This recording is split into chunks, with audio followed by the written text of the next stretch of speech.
우리는 지난 1일 105주년 3.1절을 보내게 되었습니다.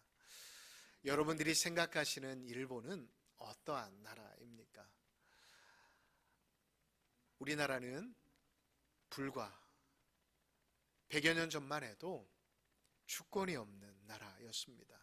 국민들이 살고 있고 또한 땅은 있었지만 나라 없는 슬픔 가운데 있었던 나라였다라는 것입니다. 제가 얼마 전에 벌거벗은 한국사라는 프로그램을 보게 되었습니다. 그곳에서 유관순 열사에 대한 일대기에 대해 쭉 설명하는 것을 보게 되었습니다. 여러분, 유관순 열사가 몇 살인 줄 아십니까? 유관순 열사가 감옥에서 생을 마감한 때가 16세, 17세였다라고 합니다. 이제 겨우 중학생이었던 것이죠. 그런데 3.1절 대한독립 만세를 외치는 것을 보곤 4월 달에 한 달이 지난 다음 이 유관순은 자신의 마을과 또한 이웃 마을에서 독립운동이 일어나기를 바라는 간절한 마음을 가지고 독립운동, 다시 말해 대한독립 만세의 운동을 펼치기 위해 열심히 노력을 하였습니다. 이 어린 소녀의 마음이 통했는지 아운의 장터에는 무려 3천여 명의 마을 사람들이 모였다고 합니다. 그 자리에서 그녀의 아버지와 어머니가 일본 순사의 총칼에 쓰러졌음에도 불구하고 그녀의 마음 가운데 있었던 독립운동에 대한 대한독립 만세 운동에 대한 열망을 꺾지 못하였습니다. 대한독립 만세 운동의 주동자라고 하여 감옥에 갇히게 되었습니다. 그리하여 이제 재판을 받게 되었는데 그때 그녀는 판사를 향해 이런 유명한 말을 남겼습니다.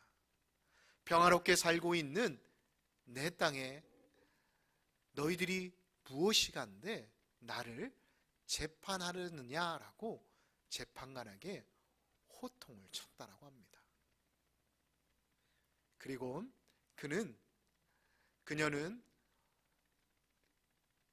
민족 33인도 겨우 형량을 3년밖에 받지 못하였지만 어린 소녀로서 감당하기 힘든 무려 5년의 형량을 받게 되어 서대문 형무소에 갇히게 되었다고 합니다.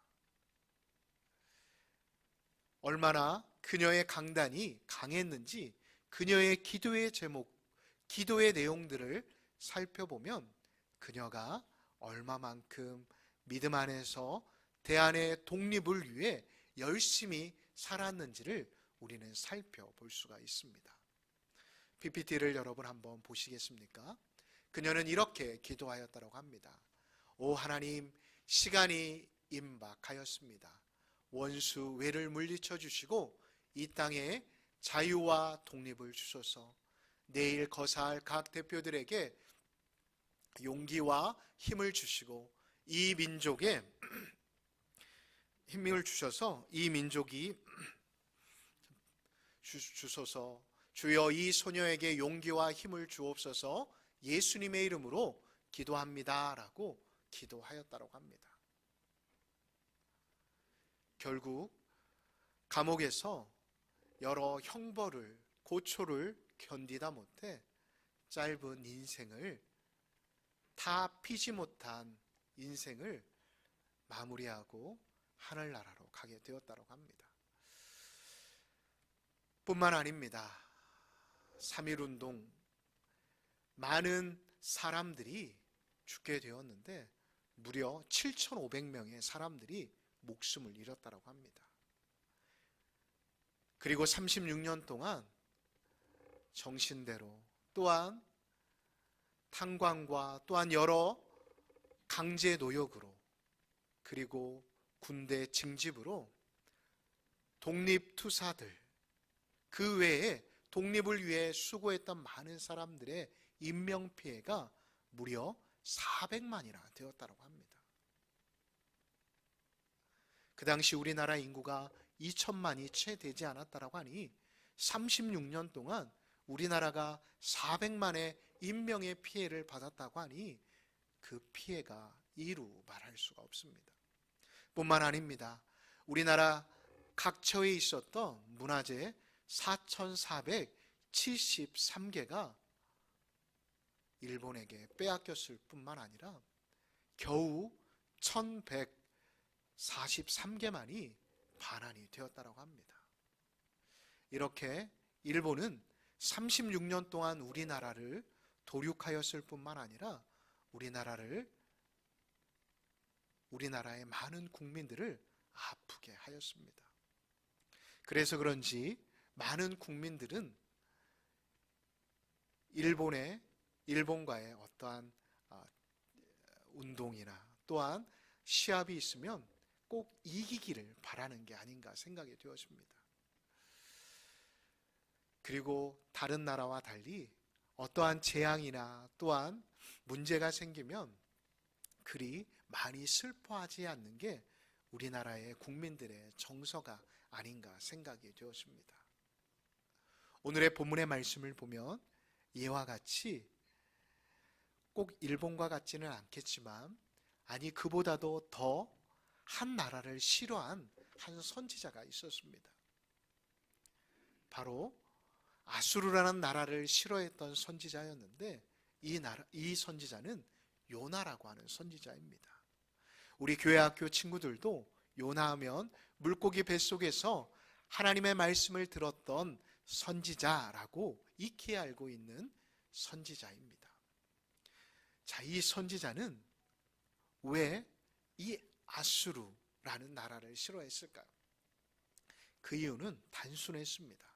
이 아수르는 이 요나가 살고 있었던 북이스라엘을 멸망시켰을 뿐만 아니라 그 아수르의 사람들의 잔인함은 이루 말할 수 없었다고 합니다. 얼마나 잔인했나 하면 이 아수르라는 나라가 침략하여 속국으로 삼으면 반란을 일으키지 못할 정도였다고 합니다. 왜냐하면 본때를 보여줬기 때문에 속국으로 편입되었던 나라들은 그 어느 나라도 반란을 꿈꾸지 못하였다 할 정도로 잔인하기가 그지없었다고 합니다. 그러한 나라에 이 요나가 하나님의 부르심을 받게 되었습니다. 하나님의 부르심을 받게 되었는데 요나의 심정은 어떠하였을까요? 요나는 차라리 자신의 목숨을 죽여달라고 말할 정도로 이 아수르에 대한 감정이 그리 좋지 않았음을 우리는 요나서 4장 2절과 3절의 말씀을 통해 살펴볼 수가 있습니다. 그 정도로 이 아수르에 대한 감정이 그리 좋지 않았지만 하나님께서는 요나를 부르셨던 것입니다. 왜요? 하나님의 마음이 그 땅 아수르 좌우에 분별하지 못하는 60만의 사람들이 살고 있는 그 땅이 하나님의 마음에 걸렸기 때문이었습니다. 여러분, 니느웨라고 하는 이 도시는 얼마나 웅장하고 큰 도시였냐 하면 무려 성벽의 길이가 96km나 되었다고 합니다. 뿐만 아니라 성벽의 높이가 30m나 되었다고 합니다. 그리고 성벽의 너비가 무려 15m가 되어서 마차 세대가 다닐 정도로 엄청 거대한 성이었다고 합니다. 그리고 그 안에는 60만의 사람들이 살고 있었다고 합니다. 이 요나가 살고 있었던 사마리아 성은 이스라엘의 수도였죠. 북이스라엘의 수도는 그 당시에 3만 명의 사람밖에 살지 않았다고 합니다. 우리나라의 오랜 수도였던 서울, 한양은 조선시대 세종 10년에 겨우 10만이 넘었다고 합니다. 그러니 그 당시에 60만의 인구가 살아가고 있다는 것은 엄청 큰 도시였음을 우리는 살펴볼 수가 있습니다. 그런데 하나님께서는 이 도시가 아무리 악이 팽배하였고 또한 하나님을 알지 못한 채 자신의 소견대로 살아가고 있다 할지라도 그들이 눈에 밝히셨던 것입니다.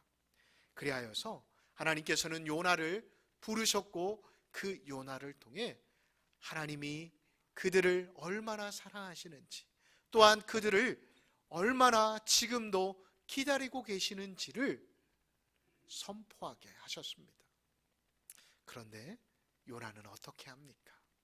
우리가 잘 알듯이 이 니느웨 성과는 정반대인 다시스로 가게 되었습니다.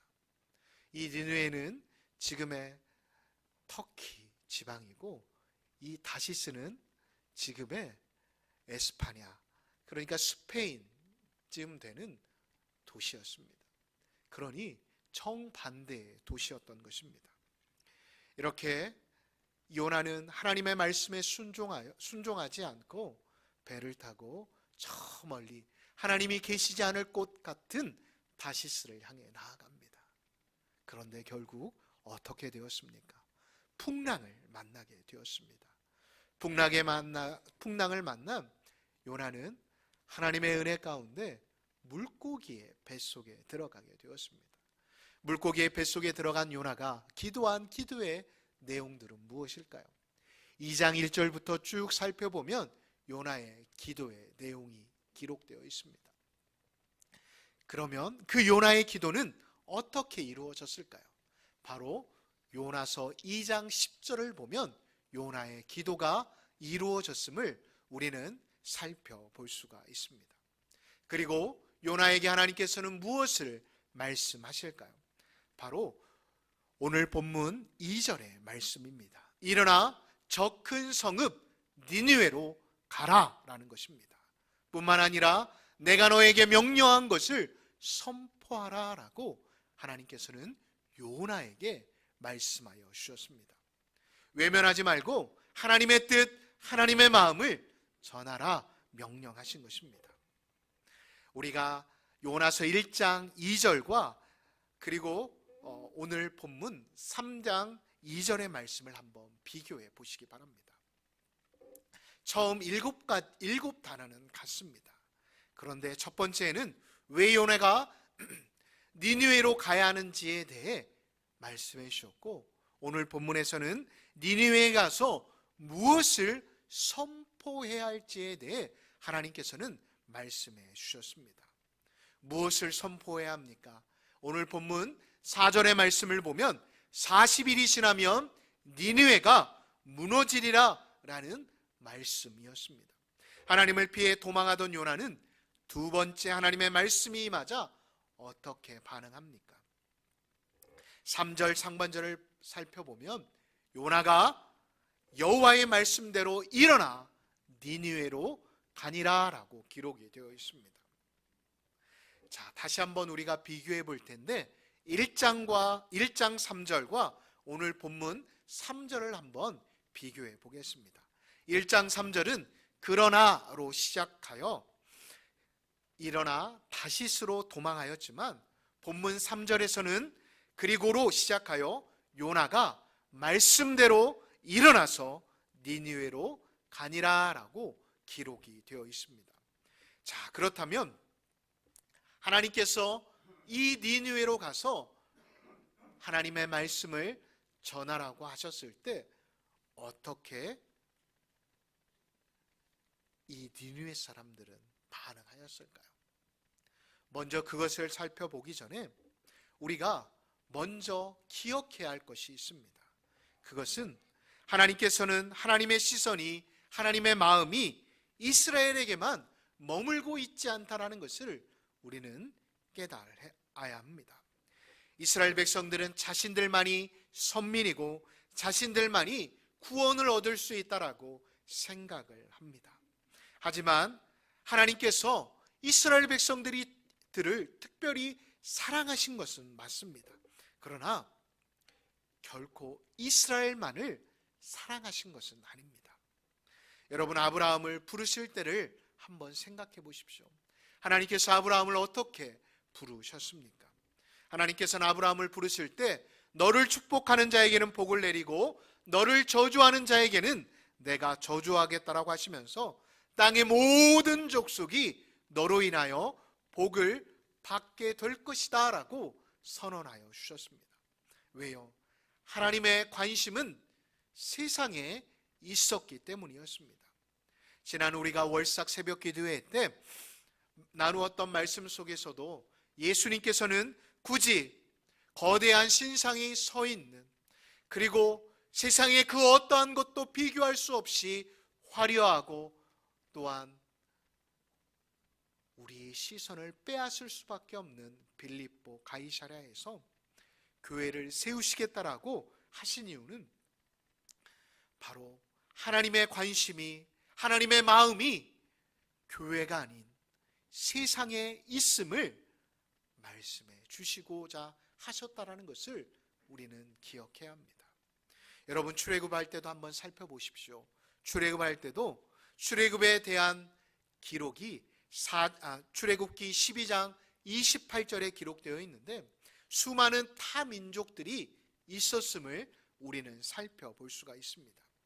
왜요? 10가지의 재앙을 보고 하나님의 하나님 되심을 깨달았던 타 민족들이 출애굽에 함께 합류하였기 때문이었습니다. 그러하기에 이스라엘은 혈연 공동체라기보다 신앙 공동체였다라는 것을 우리는 알 수가 있습니다.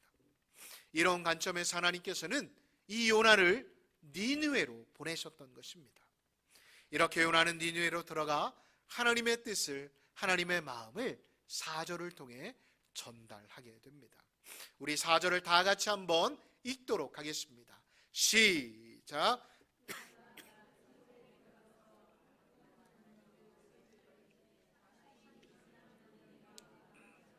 하였더니, 여러분, 여기서 40일은 여러 성경의 의미들이 있습니다. 노아의 홍수뿐만 아니라 모세가 시내산에 올라갔었던 때입니다. 이렇게 성경에서는 40일을 특정한 시간이다라고 보고 있습니다. 그리고 무너지리라 라는 이 단어는 언제 쓰여졌냐 하면 바로 소돔과 고모라 성이 무너졌을 때 사용되었던 단어입니다. 왜 하나님께서 이 땅이 40일 후에 무너질 것이다 라고 말씀하신 것일까요? 천지를 창조하시고 무소부재하신 하나님께서는 말씀 하나로도 이 니느웨 성을 여리고 성이 무너졌던 것 같이 무너뜨리실 수도 있으셨음에도 불구하고 이 40일이라는 기간을 두신 것일까요? 우리 3절을 다시 한번 우리가 눈으로 보도록 하겠습니다. 3절을 보면 큰 성읍이라고 기록이 되어 있는데 히브리 원어의 문자적 번역은 great to 갓입니다. 그리고 NIV 성경에서는 a very important라고 기록이 되어 있습니다. 이 두 가지의 의미를 가늠해 보면 니느웨는 종교적으로 큰 의미를 가지고 있는 성읍이다라는 것을 우리는 알 수가 있습니다. 그 당시 니느웨는 우상인 나부, 아세라, 아베드, 니트라라는 여러 우상들을 섬기는 신전들이 있었다라고 합니다. 다시 말해 도시가 큰 만큼, 인구들이 많이 사는 만큼 많은 우상들이 들끓고 있었던 도시가 바로 니느웨였다라는 것입니다. 하나님께서 이 요나를 통해 니느웨의 회개를 촉구하신 이유는 소돔과 고모라와 같이 악독이 하나님 앞에 상달되었기 때문이었습니다. 그래서 소돔과 고모라의 천사를 보내신 것 같이 이 니느웨 땅에 요나를 보내셨던 것입니다. 하나님께서 요나를 통해 하나님의 공의를 나타내시고 백성들로 하여금 회개케 하심으로 하나님이 이 세상을 얼마만큼 사랑하시는지를 이 요나를 통해 보여주고자 하셨기 때문이었습니다. 여러분, 그 결과가 무엇이었을까요? 6절과 8절의 말씀을 눈으로 한번 보시기 바랍니다. 왕이 보좌에서 왕복을 벗고 조소를 내려 사람이나 짐승이나 입에 아무것도 대지 말고 베옷을 입고 하나님께 부르짖으라 라고 명령하고 있습니다. 말씀을 듣자마자 4개의 조서를 내립니다. 우리 PPT를 한번 보실까요? 4개의 조서는 이러합니다. 아무것도 먹지도 말고 마시지도 말고 굵은 베옷을 입고 하나님께 부르짖어 기도할 것을 명령하였습니다. 그리고 악한 행위, 여기서 악한 행위란 그들이 섬겼던 모든 신들을 버리고 하나님을 쫓을 것을, 하나님을 믿을 것을 선언하였던 것입니다. 여러분, 세상의 모든 것을 다 가진 이 니느웨 왕이 왜 이렇게까지 한 것일까요? 그는 하나님의 절대 주권, 하나님이 살아계시다라는 것을 깨달았기 때문이었습니다. 여러분, 그 반대의 이야기가 또 성경에 기록이 되어 있습니다. 열왕기하 7장을 보면 사마리아 성이 시리아의 왕 아람 왕 베나다드에게 함락이 되기 직전의 일입니다. 이 아람 왕 베나다드이 이 북이스라엘의 수도인 사마리아의 성을 함락하기 위해 2중 3중으로 이 사마리아의 성을 둘러싸게 되었습니다. 더 이상 물자가 오고 갈 수 없었기에 사마리아의 성 안에 있는 사람들의 모든 물가는 천정부지로 뛰기 시작합니다. 돈이 있어도 먹을 식량을 살 수 없는 상황 가운데 처하게 되었습니다. 그러자 엘리사는 이렇게 선언합니다. 내일 이맘때쯤이면 이제 모든 사람들이 먹고 마시는데 문제가 없을 것이다 라고 말입니다. 그러자 한 장관이 이렇게 엘리사를 향해 이야기합니다. 그것은 말도 되지 않는 소리다 라고 말입니다. 그러자 엘리사는 이렇게 선언합니다. 그것을 당신의 눈으로 볼 것이나 먹지는 못할 것이다 라고 말입니다. 그렇습니다. 말씀대로 그 장관은 눈으로 보기는 하였지만 백성들의 발에 밟혀 죽임을 당하게 되었습니다. 그렇습니다. 하나님의 말씀은 지금도 살아있고 생명력 있음을 믿으십니까? 그렇습니다. 그때와 상황은 좀 다르지만, 그리고 언제 일어날지는 모르지만 그분의 말씀은 지금도 시간과 공간을 초월하여 역사하고 계심을 우리는 잊지 말아야 합니다. 이어서 오늘의 말씀을 통해 하나님의 사랑, 용서는 온 세상을 향해 있음을 우리는 깨달아야 합니다. 놀라운 회개의 사건이 일어난 것은 당시의 상황을 고려하면 다음과 같이 이해할 수가 있습니다. 사실 여러분, 요나는 정체불명의 그냥 떠돌이 선지자로 이 니느웨 사람들이 생각해 볼 수 있습니다. 아니, 미친 사람으로 생각할 수도 있습니다. 그런 외국인이 나타나 하나님의 뜻을 선포하였는데, 이렇게 니느웨 백성들과 왕이 놀라운 반응을 보인 이유는 당시의 시대적인 상황이 있었기 때문이다 라고도 우리는 생각해 볼 수가 있습니다. 역사를 보면 요나가 활동했을 즈음에 아수르의 인접 국가인 우라루트라는 국가가 아슈르단 3세가 다스렸던 아수르를 3차례나 침공하여 아수르를 힘들게 하였다고 합니다. 뿐만 아니라 아슈르단 3세가 통치하였던 10년 때에 아수르 온 지역에 계기일식이 일어났다고 합니다. 그러니 백성들과 왕은 두려움 가운데 살아갈 수밖에 없었다고 합니다.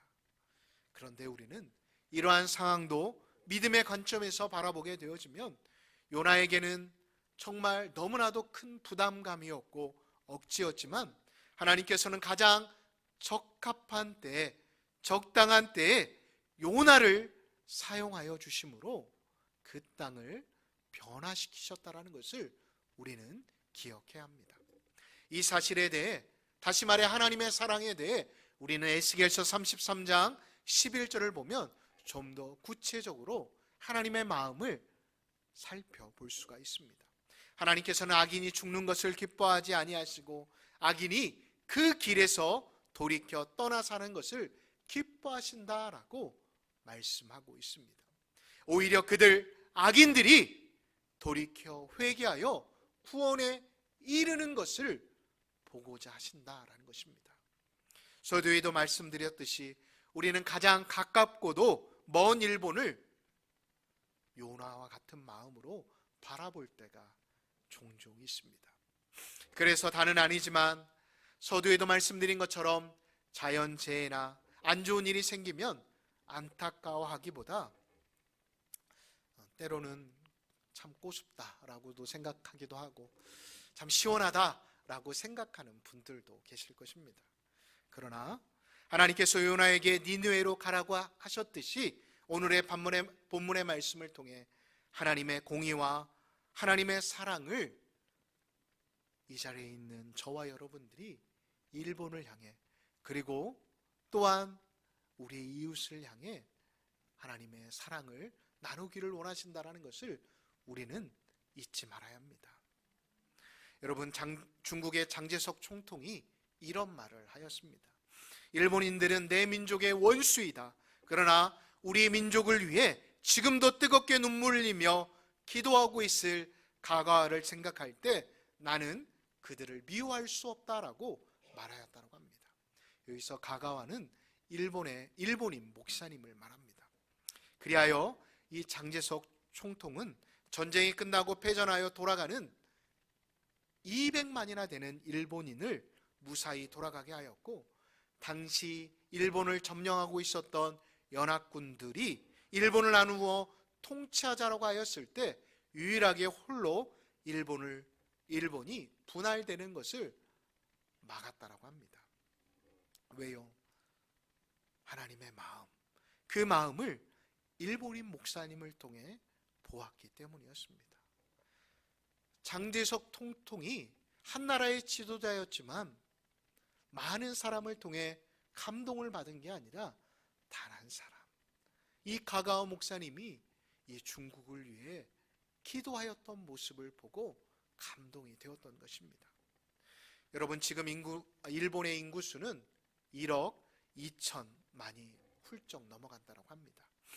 지금 이 시대의 또 다른 큰 성읍 니느웨가 저는 일본이라고 생각이 되었습니다. 우리에게 그들은 요나처럼 찾아가야 할 니느웨가 아닐까요? 하나님은 니느웨가 망하는 것을 원하지 않으셨던 것처럼 일본도 마찬가지라고 생각이 되었습니다. 여러분, 일본인 목사님의 딸이 쓴 꽃들도라는 찬양을 아십니까? 한번 PPT를 띄워주실까요? 꽃들도라는 찬양의 가사는 이러합니다. 이곳에 생명샘 솟아라 눈물 골짝 지나갈 때 머자나 열매 맺히고 웃음소리 넘쳐나리라. 이곳에 생명샘 솟아나 눈물 골짝 지나갈 때 머자나 열매 맺히고 웃음소리 넘쳐나리라. 여러분, 이 찬양의 가사를 한번 잘 생각해 보십시오. 지금 이 일본은 인구수만큼 우상이 너무나도 많은 도시입니다. 뿐만 아니라 죄악 역시도 우리가 생각한 것 그 이상으로 성이 타락하였고, 또한 여러 가지 부분에서 도덕성을 넘어간 부분들이 참 많이 있습니다. 다시 말해 21세기의 니느웨는 일본과 같다라는 것입니다. 그러한 땅 가운데 하나님께서는 지금도 꽃이 피어나기를, 그곳에 생명샘이 솟아나기를 원하신다라고 한 목사님의 딸을 통해 이렇게 지금도 노래하게 하신다라는 것을 우리는 잊지 말아야 합니다.